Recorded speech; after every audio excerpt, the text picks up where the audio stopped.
Maids in red clothing, commanders, and secrets. Today I'm going to recap an American drama series called The Handmaid's Tale. The series begins with June Osborne in the back of a car with her daughter in her arms and her husband driving the vehicle. At one point, her husband fails to stir and the car goes off into a ditch.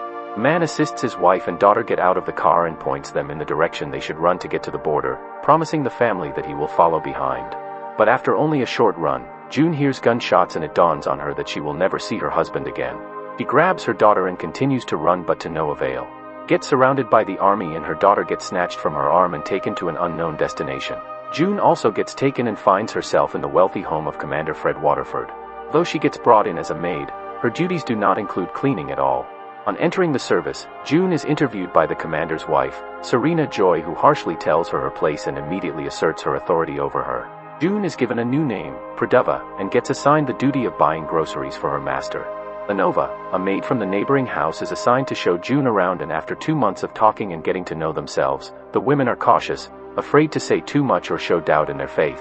Commodore's driver takes an interest in the new maid and draws attention to her, but the residents are forbidden to communicate with each other and only occasional modest greetings can be exchanged. As she passes the girls' school, June silently observes the faces of the girls, hoping to see her daughter among them. Lenova notices June's gaze and yanks her away because such stops might raise suspicions from the patrol squad, who are always on duty around town, looking out for troublemakers. On their way home, the girls decide to take the road where criminals have been executed so they can see those who the new government believes have violated their canons. They see a priest, a doctor who has worked with pregnant women, and a man with no traditional orientation, all hung on the wall of the fortress. Looking at all this, June recalls being brought to the Red Center, an institution for expected maids. As she walks into the classroom, she immediately sees her best friend Moira, with whom she has been friends for years before the overthrow of the government. Moira sat at her desk, dressed in a long red gown and white cap, looking like a strange nun, listens to the lecture on how there had been so much immorality before the overthrow of the government. Lecturer tells them that it was an honor for them to be given the privilege of becoming servants and bearing children for the leaders of the country.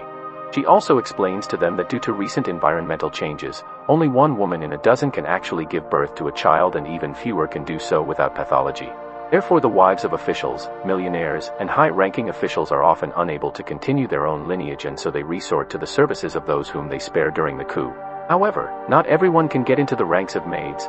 Those who have been caught in a frivolous lifestyle, cooperation with generic medicines, or same-sex relationships are most often exiled to the colony for the processing of chemicals, where they very quickly end their torment.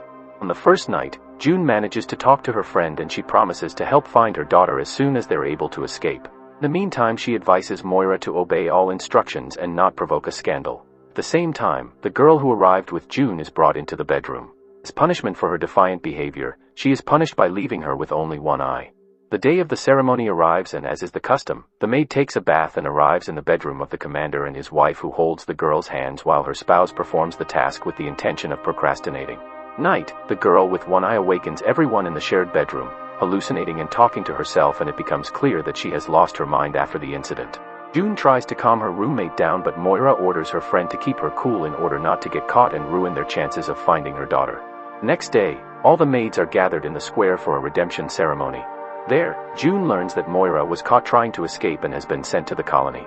A man is brought on stage who accused of having forced relationship with a maid, after which she lost her child.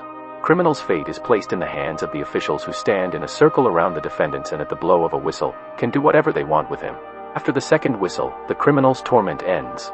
Going shopping, June decides to talk to Glenova more frankly than the statutes allow. The girls reminisce about their lives before the government coup. Glenova opens up about her family, who managed to escape to Canada because they had Canadian passport. However, Glenova was detained at the airport because the government would not let a woman of reproductive age leave the country. As they go separate ways, Glenova warns her companion that she should be careful of the other maid, Jeanine, who lives in her house, as she is someone who denounces all irregularities. Each time during the ceremony, June tries to think of her family to be able to bear the torment. Girls find solace in their shopping trips as they use the opportunity to talk more about Glenova's past. As they walk through the city, they see temples being torn down and ordinary passers-by being arrested. Seeing June's countenance, Genova cautiously tells June about her intention to join a certain network that tries to fight dictatorship. She further tells her to keep an eye on her commander. From the driver, June learns that the master has made an appointment for her to meet him in his office at night. This is quite unusual, as maids and masters are forbidden to associate except when necessary and agreed upon between commanders and maids. Also, As if suspecting something, the guy tells the girl not to get too close to Glenova as she might be suspecting something. While the maid is occupied, the other maids are taken to a mansion where Jeanine is about to give birth to a baby for her family. As the birthing truck carries the maids, June recalls how her husband took her to the mansion when Hannah was due to be born. She also recalls she feared giving birth to a sickly child and how Hannah was the only child in the nursery to survive that night. The mansion, nuns surround the woman in labor to help her cope and deliver as quickly as possible. Commanders' wives are there too, waiting for the baby to be born. June finds an opportunity to tell Glenova that the Commodore has set up a secret appointment with her. Glenova promises to find out what the invitation might be for. When the baby is about to be born, the commander's wife, for whom the baby is about to be born, is helped to sit behind the woman in labor and imitate the birthing process. A healthy baby is born and is carefully delivered into the arms of her noble mother.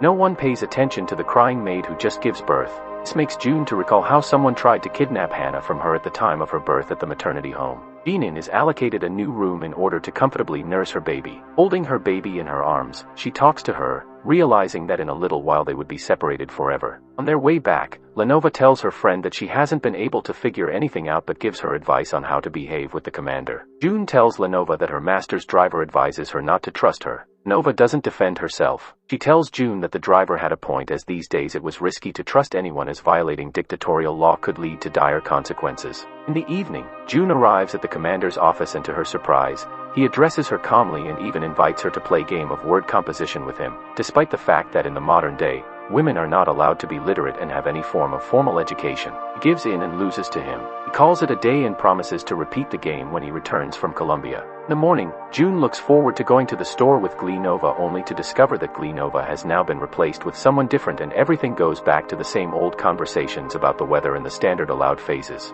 June, having lost her only friend, loses hope of ever escaping. That will be all for today. Thank you for watching. Please feel to like and subscribe to the channel. Don't forget to turn on post notifications so you get updated on our next update.